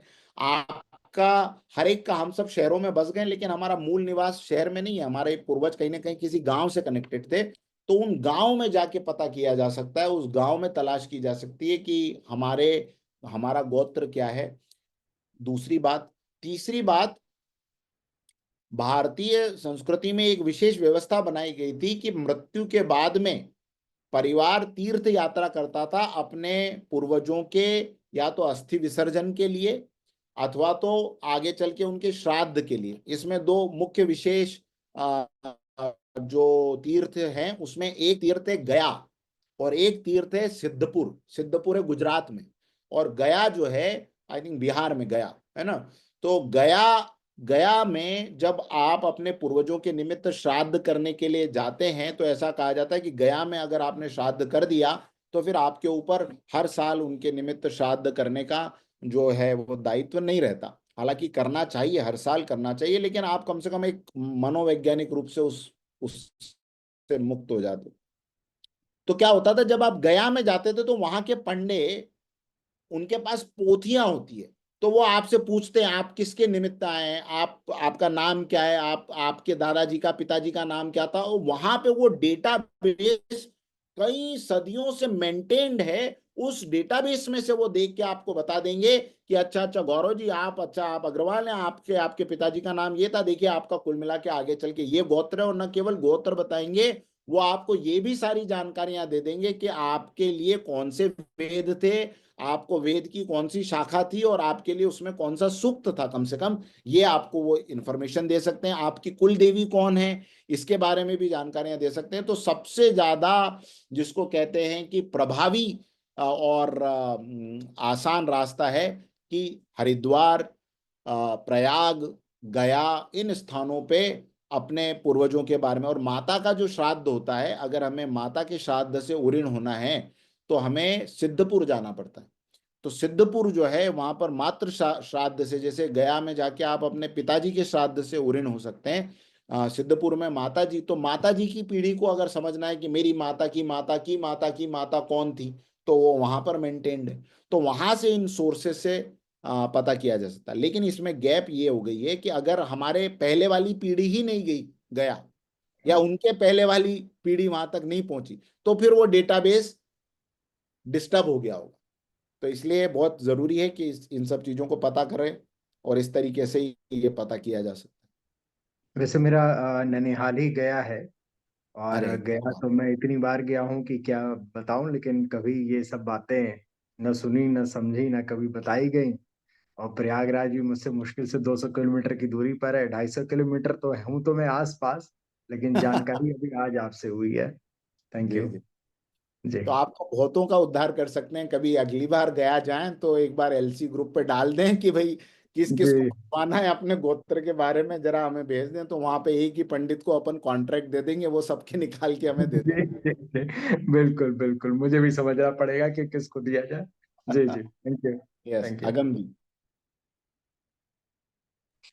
सर बहुत ही बड़ी सेशन था, जबकि मेरी मीटिंग भी चलती है इस टाइम पे 8 से 9। तो मेरा बहुत बार सेशन मिस हो जाता है, पर कभी कभी कोशिश करता हूँ दोनों कान में लगा लूँ, इधर से भी थोड़ा सुन लूँ, उधर भी अटेंड कर लूँ। तो वो चलता है थोड़ा वेडनेसडे को। और बाकी मैं आपको ये चीज़ दिखाना चाहता हूँ कि ये मेरे, आपको अगर विजिबल हो रहा हाँ है। हाँ हाँ, जी जी जी। नहीं, आपके ब्लर पूर्वजों की बता। तस्वीर, हाँ, यहाँ पर आपके पितरों की। हाँ जी, वो फोटोज हैं। तो हाँ मैंने भी अभी अब घर जब लिया था लास्ट ईयर, तो हमने मतलब मेरे दादाजी की फोटो, फिर उनके और दादाजी, मतलब उनके पापा, और उनके पापा की भी फोटो मिली है। पर एक फोटो में है फोटो, पर वो पहचान में नहीं आ रहे कौन है। नाम लिखा हुआ है पर उनके सीक्वेंस से पहचान में नहीं आ रहे। बाकी हमारे काफी, मतलब क्योंकि हमारे दादाजी वगैरह सबका काफी शौक था, तो उन्होंने कई पीढ़ियों का मेंटेन कर रखा है कि कहाँ कौन कौन है एक के बाद एक। तो हमारे मतलब जहांगीर के बाद के टाइम में हमारे पूर्वज कहते हैं कि वो दरबारी थे वहाँ के, उनके उसमें, तो वहां से हमारा है सीक्वेंस मेंटेन है। तो और काफी अच्छा आपने जैसे बताया, तो मैं रिलेट कर पा रहा था कि उनके वो राजा थे, तो उससे हम लोग, उससे वो एक खून में ऑटोमेटिकली आता है। हाँ तो बहुत सारी चीजें होती हैं, और जो मेरे दादाजी करते थे, तो उससे बहुत सारे इफेक्ट है। उनकी स्टोरियां सुनने से मेरी लाइफ में पर्सनली, मेरी पर्सनल ग्रूमिंग और पर्सनल मॉरल चीजें उससे डेवलप हुई हैं, तो I was able to relate that.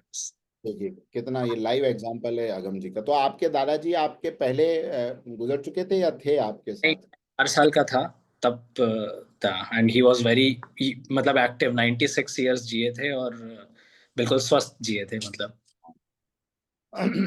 तो अब देखिए उस समय उनके जो गुण थे वो आपके पिताजी ने आपको बताए होंगे कि वो किस तरह के व्यक्ति थे। और वो जान के एक जो खुशी है निश्चित रूप से ये मिलती ही है, और इसको आपकी जिम्मेदारी कि आप अपने बच्चों तक अब आगे भी इस चीज को पहुंचाएं, है ना।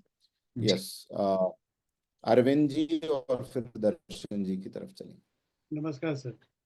नमस्कार। मैं अपने बेटे को अपने पिताजी के बारे में बताता रहता हूँ, तो उसको बहुत अच्छा अच्छा लगता है। फिर अपने दोस्तों को बताता है, अच्छा। समाज सेवी थे, ऐसे करते थे, कहानी की जैसे बचपन से हाँ। उसको बताता आ रहा हूँ। तो उसको बहुत गर्व महसूस करता है, और फिर बोलता है मैं भी समाज सेवा करूंगा।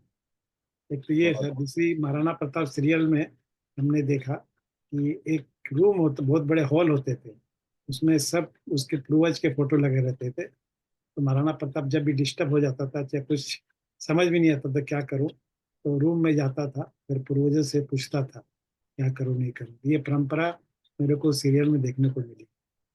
इतना उसका वैल्यू होता है। आपको एक बात और, इस बात में मुझे याद आया, अगर रामायण रामायण सीरियल आपने पुराना देखा हो तो भगवान राम वनवास के पहले अपने पूर्वजों के कमरे में जाते हैं और वहां पर राजा दिलीप, राजा अज, ये राजा रघु, ये सब उनकी बड़ी बड़ी मूर्तियां वो देखते हैं, वहां प्रणाम करते हैं और वो मूर्तियां उनसे बात करती है। वो मूर्तियां उनको कहती कि राम तुम कौन हो, राम तुम कहाँ किसके वंशज हो। और फिर उनको अपने अपने दायित्व का भान होता है और फिर वो ये निर्णय लेते हैं कि रघुकुल रीति सदा चली आई, प्राण जाई पर वचन न जाए। और ये बात आगे चल के, क्योंकि महाराजा दशरथ का स्वर्गवास जब हो गया था तब तो वो वन में थे, तब महाराजा दशरथ जब लंका विजय हो जाती है तब वहां लंका के आसमान में वो प्रकट होके भगवान राम को कहते हैं कि आज तुमने पूर्वजों का ऋण उतारा, आज तुमने पूर्वजों के ऋण से तो तुम मुक्त हुए राम। तो ये देखिए कुल परंपरा और अपने पूर्वजों का ज्ञान किस प्रकार से एक व्यक्ति को भगवान के आदर्शों तक स्थापित कर देता है। ये हमारे सनातन धर्म में तो एक बहुत बड़ी महिमा है इसकी, इसको हमने समझा नहीं और पितृपक्ष को इग्नोर करते रहे, पितृपक्ष की महिमा को नहीं जाना, इसलिए बड़ा देश का अकल्याण हो रहा है। और इसको बस लाने की देर है और आप देखेंगे कि नई पीढ़ी जो है एकदम इसको लेकर बड़े क्यूरियोसिटी से सब सुनती है और उनके मन में उसके इम्प्रेशंस बन जाते। दर्शन जी। जी सर, पहले तो बहुत बहुत धन्यवाद देना चाहूंगा सर। अभी जो सब्जेक्ट हमने लिया है बहुत ही गहरा और गूढ़ है। एक प्रकार से देखा जाए तो हमारे नींवें हिला रहे हैं आप। जो अब नींव है ना, तो वो कहाँ आप थे और कैसे कैसे अपनी समझ लोग स्थिर बैठे हो, लेकिन स्थिर नहीं है हम लोग। तो जेनेटिक गुण आपने बताया कैसे कैरी करते हैं, कैसे आगे बढ़ते हैं, तो निश्चित ही एक साइंस का सब्जेक्ट है। हालांकि फिर भी आपने बहुत अच्छी तरह से समझाया। हम साइंस के स्टूडेंट हैं इसलिए सबको जानते हैं। ये बहुत सारी कम मालूम से गुण कैसे ट्रांसफर होते हैं और उसको क्या असर पड़ता है। विचारधारा से लेकर शरीर की तबीयत से लेकर हर चीज, हेल्थ इश्यूज भी इसी से आते हैं। ये सिर्फ जो आपने बताया करके भाई, ये जो आजकल जो इंटरनल जो कास्ट को लीजिए कि आपस में शादियां कर रहे हैं या संबंध बना रहे हैं, इसका कितना बड़ा बुरा असर पड़ता है।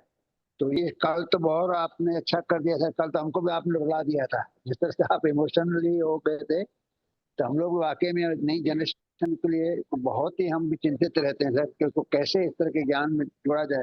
आज भी हम देखें देखो 60-70 साल की उम्र के लोग बैठे हुए हैं, 50-60, लेकिन हमको जिन जनरेशन को आना चाहिए सब्जेक्ट्स में या जिनको सुनना चाहिए, अब वो आज मुसीबत यही है कि हम लोग के पास इतना भी समय नहीं है कि उनको बैठ के उसको एक कंपनी दे सके उस तरीके की और समझा सके। और फिर भी थोड़ा सा प्रयास तो चलते रहना चाहिए कि हर कब जवाबदारी लेनी होगी, खासकर जो हम लोग पर अजय भाग पर लोग हैं। मैं भी ऐसे बारों में चर्चा करते रहता हूँ अपने ग्रुप में, उसको शेयर करते रहता हूँ। निश्चित तौर से सर इसमें कोई शक की बात नहीं है कि जैसे एक सर मेरा क्वेश्चन ये भी था, जो आजकल जो बच्चों की शादियां जो लॉन्ग टाइम नहीं चल पा रही हैं, जल्दी सगाई करके छूट रही हैं, टूट रही हैं, तो ये भी क्या कुछ जेनेटिक का कारण हो सकता है कि विचार नहीं मिल रहे हैं या पेशेंस नहीं है या कुछ ऐसी चीजें हैं, ये भी इससे बिलोंग करती हैं क्या जेनेटिक कैरेक्टर से? इंटरकास्ट मैरिज या अपने कुल और कुल की परंपराओं के बाहर मैरिज करने की सबसे बड़ी जो खतरे हैं वो ये है कि आप और आपकी वाइफ ही केवल उस संकट की घड़ी में या आपसी संघर्ष की घड़ी में केवल यही व्यक्ति एक दूसरे से लड़ भी सकते हैं और एक दूसरे की मदद कर सकते हैं। परिवार तो शादी के पहले डिस्कनेक्टेड हो गए, तो परिवार उसकी कैसे जिम्मेदारी उठाएगा। आज मेरी पत्नी, हमारी अगर अरेंज मैरिज हुई है और मुझे मेरी पत्नी से कुछ वैचारिक मतभेद है, तो मैं उसके पिताजी से बात कर सकता हूँ, उसकी माताजी से बात कर सकता हूँ, उसके भाई से बात कर सकता हूँ। लव मैरिज जब हुई है तो वहां तो माता पिता भाई तो पहले ही मेरे दुश्मन बन चुके हैं और इधर के मेरे माता पिता इसके दुश्मन बन चुके हैं। तो ये कहाँ एक दूसरे से हम जो एक इमोशनल सपोर्ट लेना चाहिए कि यार मम्मी जी मेरे से तो नहीं समझ रही है, समझ रही है, कम से कम आप तो समझाओ, तो वो माँ कहेगी बेटी आ मैं समझाती हूँ, या मेरे पिताजी कहेंगे बेटा तेरी बात ये गलत है, या माँ पिताजी कहेंगे तुम जाओ चूल्हे में क्योंकि तुमने हमसे पूछ के तो शादी करी नहीं, अब जो कुछ हो रहा है वो तुम आपस में लड़ो भुगतो।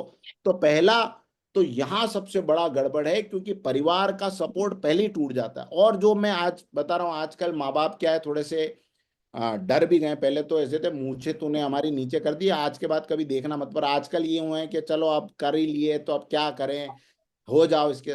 लेकिन मन से तो नहीं हो पाएंगे। उनके माँ बाप और उनकी कुल परंपरा में कभी शादी होगी, कुछ होगा तो क्या कर पाएंगे। अब जैसे सबके अपने अपने खान पान के तरीके हैं। कोई ब्राह्मण परिवार का लड़का है, लड़की है, उसने राजपूत परिवार में शादी कर ली, खान पान वहां का अलग है। अब वहां इन मेरे उसके पिताजी गए और उन्होंने सामने रख दिया कि सर ये लीजिए मटन कबाब। अब ये जिंदगी में इसने प्याज लहसुन नहीं खाया, उसके सामने आप वो रख देंगे तो उसकी उसकी क्या हालत होगी। तो ऐसे में ये सब छोटी छोटी चीजें, ये शुरू में जब लव मैरिज का उफान चलता है या प्यार मोहब्बत वाला, तो ये सब थोड़ी इतनी सारी चीजें सोची जाती है, वो तो सब बाद में धीरे धीरे नजर आता है। ये पहली बात। दूसरी बात, आध्यात्मिक गुण भी ऊपर आकाश में। आपको पता है जब शादी होती है, अगर आपने उस शादी के प्रोसेस को देखा हो, तो स्त्री और पुरुष की शादी नहीं होती, ऊपर ग्रह नक्षत्र तिथि वार सबके आपस में योगदान होते हैं। वो सबके मंत्र पढ़वाए जाते हैं, उन सबको आपस में जोड़ा जाता है, और फिर आखिरी में पत्नी का हाथ पति के हाथ में दिया जाता है कि ऊपर सब कुछ जुड़ चुका है, अब वो सारी अनुकूलताओं के बीच में तुम्हारा जीवन चले। लेकिन यहाँ कौन सी अनुकूलताएं जुड़ी है, कौन से ग्रह नक्षत्र इनके वाइब्रेशंस आपस में जुड़े हैं, कौन सी कुंडलियां आपस में जुड़ी, कुछ नहीं जुड़ा। और फिर हम मजाक करते करते कह देते हैं अरे कुंडली जोड़ के भी कितने तलाक होते हैं। कुंडली जोड़ के कितने तलाक होते हैं और बिना जुड़े हुए में कितने हो रहे हैं, और रोज कितने बढ़ते जा रहे हैं, इसका जब आप परिणाम देखेंगे आगे चल के तो आपको समझ में आ जाएगा सारा गणित के अल्टीमेटली नुकसान ज्यादा कहाँ पर है। तो ये निश्चित रूप से मेरी अनुभव है कि ये बेमेल विवाह का परिणाम आगे चल के कहीं ना कहीं, उस पीढ़ी में नहीं तो फिर उसकी अगली कहीं ना कहीं ये परिणाम जो है वो संकट भरे होते हैं। समाज की तरफ से कोई विशेष सहयोग ऐसी ऐसी परंपराओं में नहीं मिल पाता।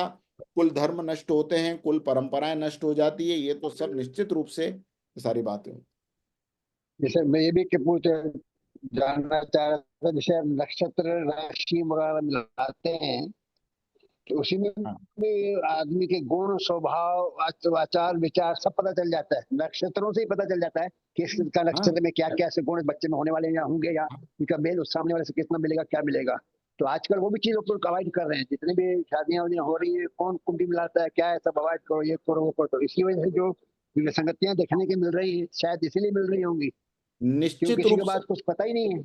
हाँ निश्चित रूप से इसीलिए मिल रही है। गुण ही मिलाए जाते थे, उसको क्या कहा जाता था, हम ये कहते थे ना परिवार, यार इनके पति पत्नी के 22 गुण मिले, 26 गुण मिले, 30 गुण मिले। तो एक गुण मिलान की प्रक्रिया थी, जिससे उसके व्यक्तित्व को किस प्रकार की अनुकूलताएं और किस प्रकार की प्रतिकूलताएं उसके पूर्व जन्मों के कर्म से मिली है, पत्नी को या कन्या को उसके पूर्व जन्मों से किस प्रकार की अनुकूलताएं और प्रतिकूलताएं मिली है। अब दो भारी प्रतिकूलताओं को जब आपस में जोड़ दिया जाएगा तो क्या मिलेगा सामने, तो फिर तो संघर्ष में जीवन ही जीवन होगा। एक की अनुकूलता हो, एक में प्रतिकूलता हो, आपस में जुड़ जाए, चलो आपस में बैलेंस कर लेंगे, दोनों की अनुकूलताएं और अच्छी उन्नति करेंगे समाज।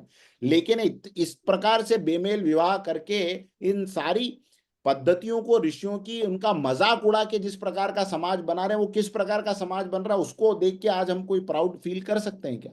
या तो ये हुआ होता कि चलो पुरानी दकियानुसी बातें छोड़ दी, तो अब हमारा देश हमारा समाज, क्या नई संतानें उत्पन्न हो रही, घर घर में शिवाजी पैदा हो गए, घर घर में।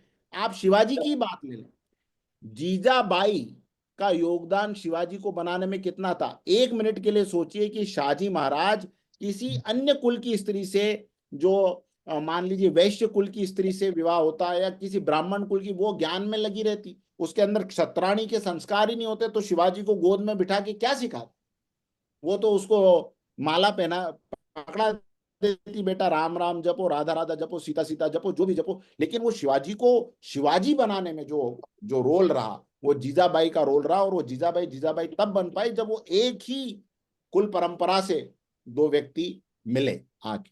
तो ये तो निश्चित रूप से आप समझ लीजिए इसका रोल बहुत बड़ा है। ये समाज आज इस बात को स्वीकार नहीं कर रहा है, फालतू जो विदेश की आंधी है उसमें, लेकिन इसका परिणाम हम सब भुगत रहे हैं, और आगे चल के और गंभीर परिणाम भुगतना पड़ेगा अगर माता पिता इस मामले में स्ट्रिक्ट नहीं रहे और इस मामले को, इसकी गंभीरता को नहीं समझा। तो ठीक। बहुत बहुत धन्यवाद सर। मैं एक्चुअली इंदौर आया हुआ था शादी में, 2 दिन से यहीं पर हूँ, कभी 2 दिन और रहूंगा, फिर परसों निकलूंगा यहाँ से। धन्यवाद सर, मुझे और अवसर मिल गया सुनने का। ऊपर से हाँ प्रोग्राम जी, चल रहा है, मैं नीचे आ गया था। जी सर, धन्यवाद सर, बहुत बहुत। सबको मंगल मैं लीव कर कामनाएं रहा हूँ हमारी सर, तरफ सॉरी। से। अजय जी भारत की तरफ से जी भी जी उनको मंगल सर, कामनाएं वही मैं दीजिए। शादी की परंपराएं देख रहा था बैठ के, तो इसीलिए मेरे को सब चाह रहा है कि कैसा माहौल चल रहा है करके। अब हम लोग को तो माना जाए तो हम बैठने में शर्म लग रही है, ईमानदारी के तो बताओ, जिस तरह से ये सब देखिए, चल ये रहा है ना। देखिए। अब हाँ, क्या करें, क्या करें, पर मजबूरी है। जिस तरह से नई जनरेशन आजकल जो एक मतलब जिस तरह से रिएक्शन दे। चलिए, उनके भाव हम तक पहुंच गए। शांति पाठ का समय अगले बुधवार को, फिर अब हम मुलाकात करेंगे। कमर सीधी करके बैठे, सारे विश्व के कल्याण के लिए, सारे विश्व की सुख शांति के लिए, और हमारे उन प्राचीन ऋषि मुनियों का धन्यवाद करते हुए कि उन्होंने हमें कितना बड़ा विज्ञान प्रदान किया था। इसी धन्यवाद के अहोभाव के साथ में हम शांति पाठ करें। ओम सर्वे भवन्तु सुखिनः, सर्वे सन्तु निरामयाः, सर्वे भद्राणि पश्यन्तु, मा कश्चित् दुःखभाग् भवेत्। श्रद्धां मेधां यशः प्रज्ञां विद्यां पुष्टिं श्रियं बलं तेजम् आयुष्यमारोग्यं देहि मे हव्यवाहन। ओम शांति शांति शांति। अगले बुधवार को आपसे मुलाकात।